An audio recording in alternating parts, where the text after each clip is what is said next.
Good afternoon, everyone. Before I begin, let me extend my heartfelt condolences, sympathies, and prayers to our former colleague, Liz Cheney, to Mrs. Cheney, and to the entire Cheney family on the passing of Vice President Dick Cheney. I also want to acknowledge today, of course, is Election Day, and just to encourage the American people to go out and exercise your right to vote, exercise the franchise, exercise your voice, wherever you may be, all across the country. It's our country, it's our democracy, it's our successful experiment in self-government, and it only works if the American people participate.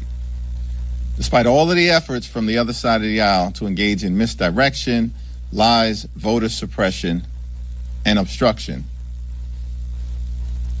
the will of the American people is going to prevail today. Here in America, the cost of living is way too high.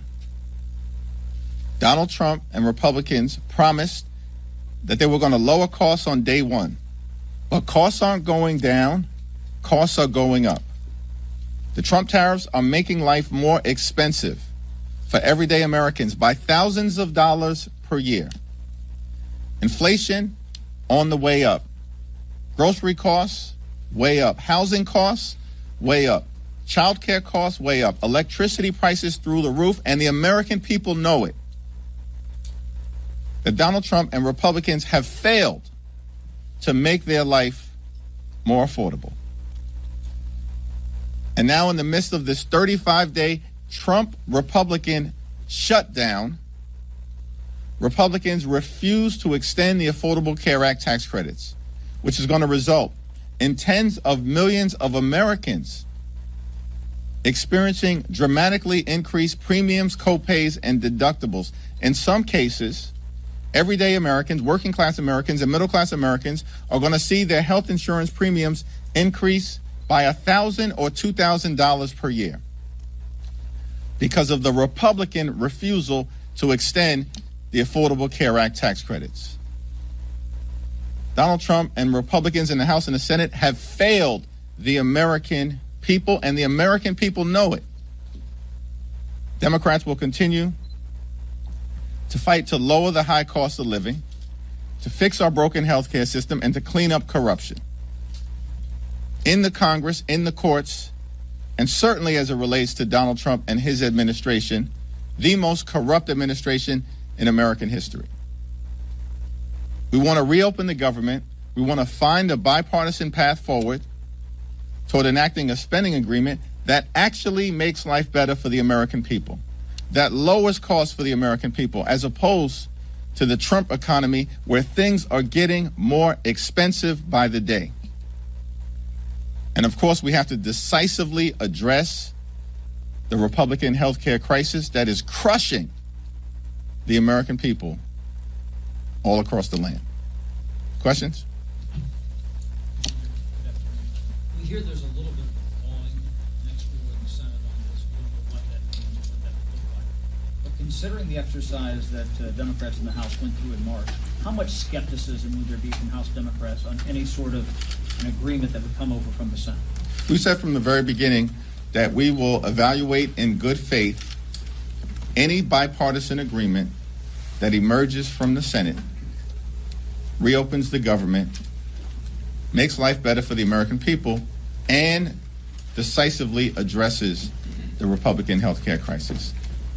Until we see details, we're not in position to do much more than that. Are you more optimistic than you were at all, no? Based on what you're hearing from next door?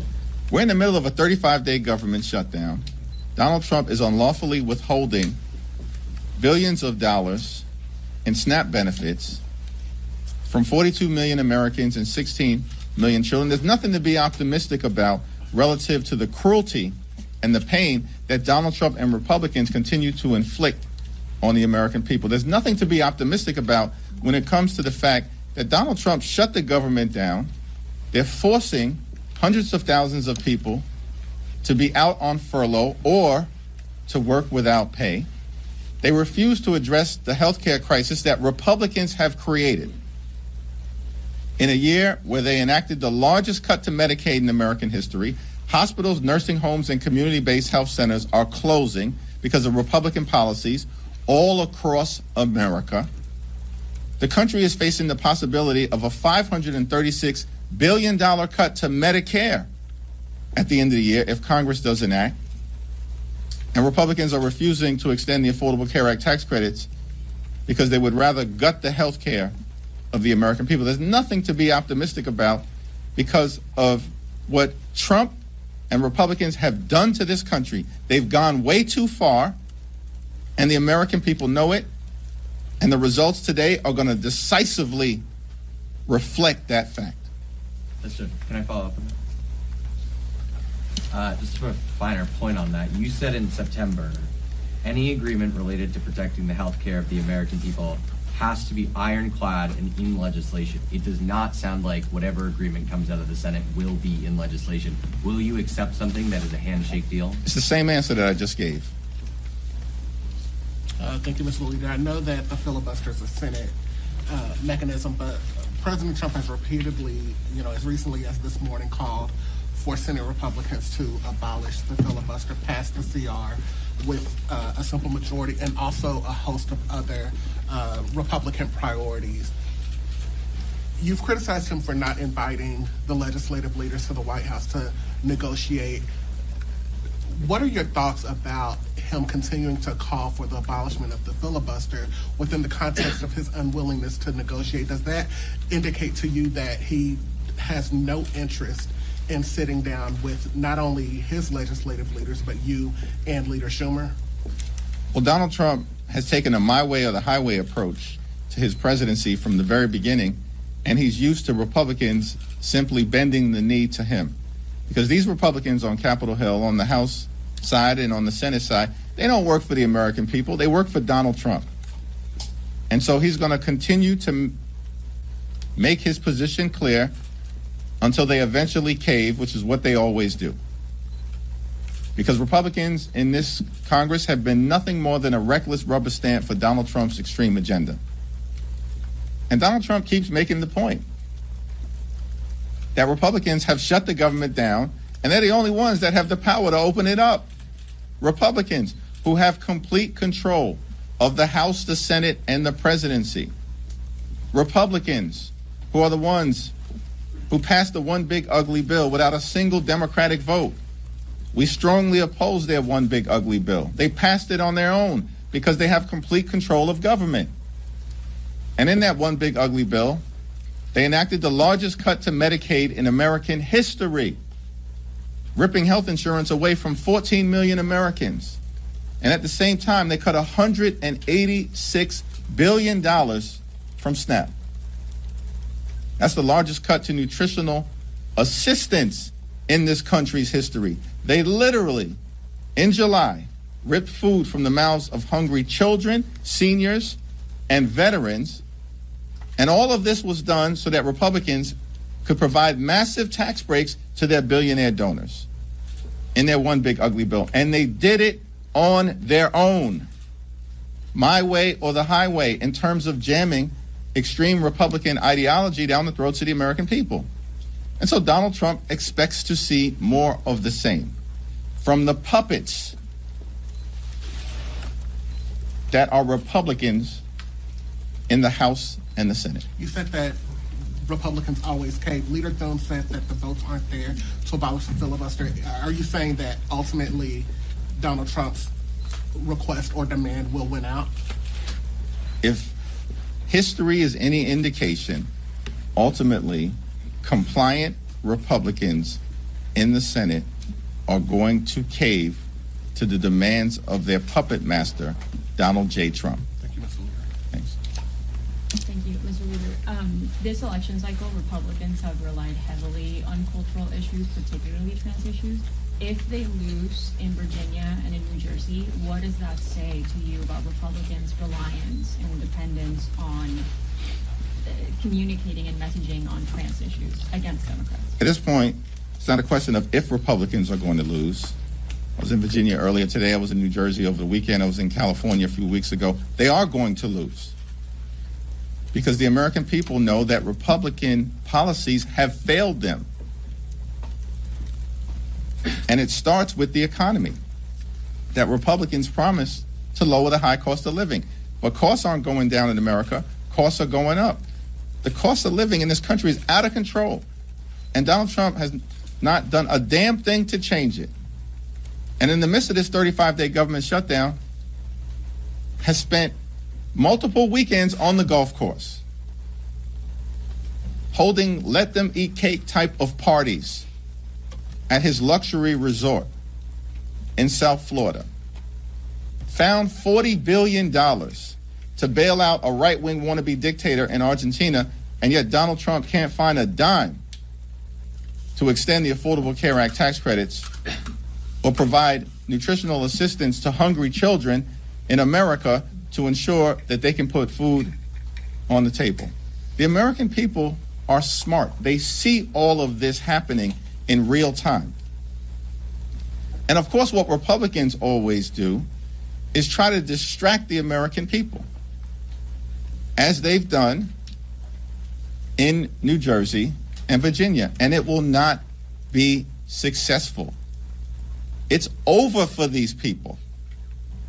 And we're going to see it today, and we're going to see it during the midterm elections next November. At this point, is a record-breaking shutdown a pattern of the Trump administration? It was a 35-day government shutdown during the first Trump administration. This is day 35 of the Trump Republican shutdown. Donald Trump and the Republicans cannot govern. These people are deeply unqualified. And they spent all of last year lying to the American people that they were going to lower the high cost of living, while at the same time distancing themselves from Project 2025. But they've spent all of this year doing nothing to lower the high cost of living. In fact, costs are going up, not down, while they spend all of their time, Republicans spend all of their time implementing the extreme, toxic Project 2025 agenda, including, by the way, as part of Project 2025, ripping away nutritional benefits and SNAP from the American people. I think that's on page 300 or so of Project 2025. Shutting down the federal government, agency by agency by agency, part of Project 2025. Gutting the health care of the American people, as Republicans have done all throughout this year, part of Project 2025. And so the dysfunction, the cruelty, the inability of Republicans to make life better for the American people is, of course, now on full display. And Republicans can't blame anyone other than themselves, because they have complete control of the House, the Senate, and the presidency. Thank you. Thank you so much. On Sunday, you said in an interview that you did not agree that Zohran Mamdani was the future of the Democrat Party. I'm just wondering, do you believe that a Democrat Party embrace of socialism would hurt the party's chance next November? And will there be a Democrat pivot away from Mamdani and more towards the center following today's election? What I made clear is that given the existential nature of Donald Trump, his policies, his cruelty, his failures, the assault on the economy, the assault on health care, the assault on veterans, the assault on farmers, the assault on nutritional assistance, the assault on law-abiding immigrant communities, the assault on the American way of life, the assault on voting rights, the assault on the rule of law, and Donald Trump and Republican assault on democracy itself, that the most significant thing that can be done is for Democrats to take back control of the House of Representatives next year, so we can end this national nightmare and begin the process of marching toward a more perfect union. That's why these elections are going to matter. The midterms will matter.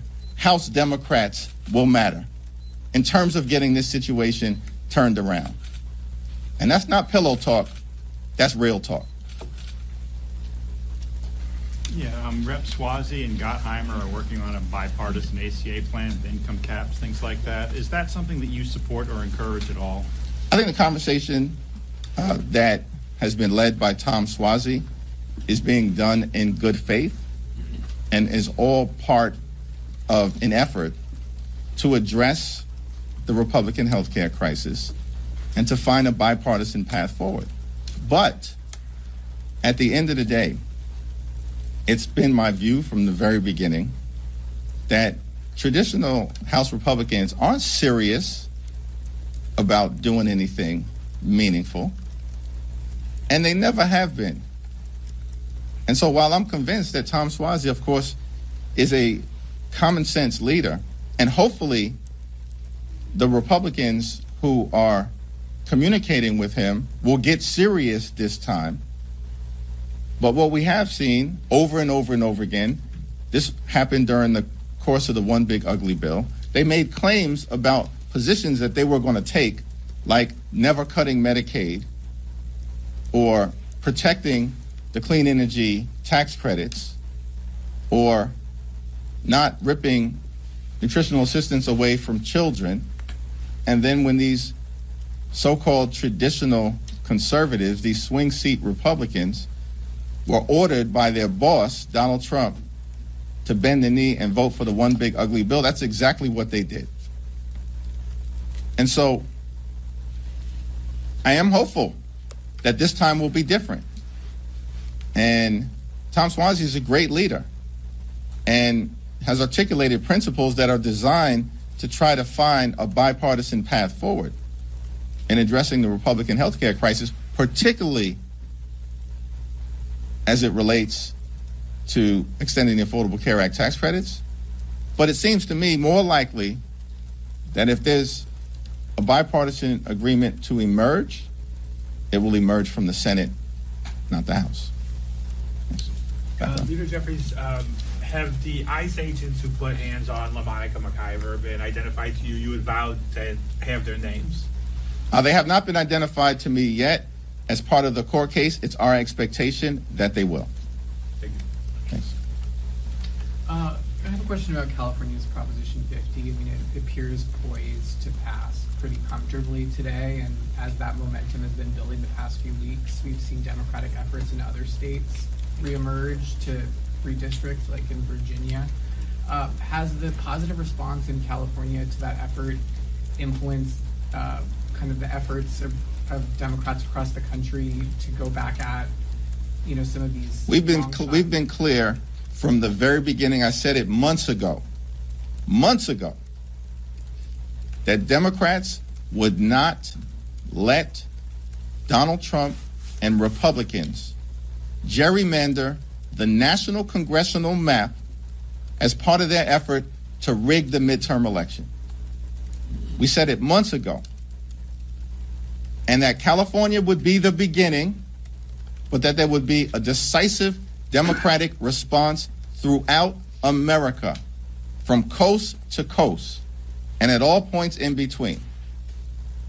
And now the American people can see that we absolutely are determined and committed to a continuing response that is decisive, that is immediate, that is forceful, and that is designed to ensure that there are free and fair elections in this country when it comes to deciding which party should control Congress in 2026. Democrats will not unilaterally disarm. Democrats recognize the moment that we're in, that the pushback will continue to be ongoing and forceful, and we will not allow Donald Trump and his Republican sycophants to undermine a free and fair national congressional map as part of his toxic effort to rig the midterm elections. If I said it, I meant it. So do you Next question.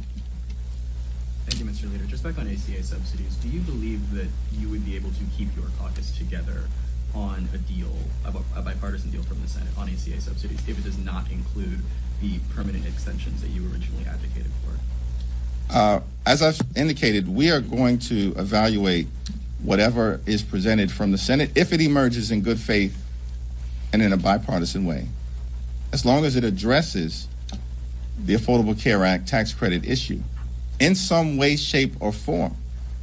We are in open enrollment right now. Tens of millions of Americans are about to experience their premiums, copays, and deductibles skyrocket. It requires action. And what is clear is that Republicans increasingly understand that. Marjorie Taylor Greene for weeks has made that clear.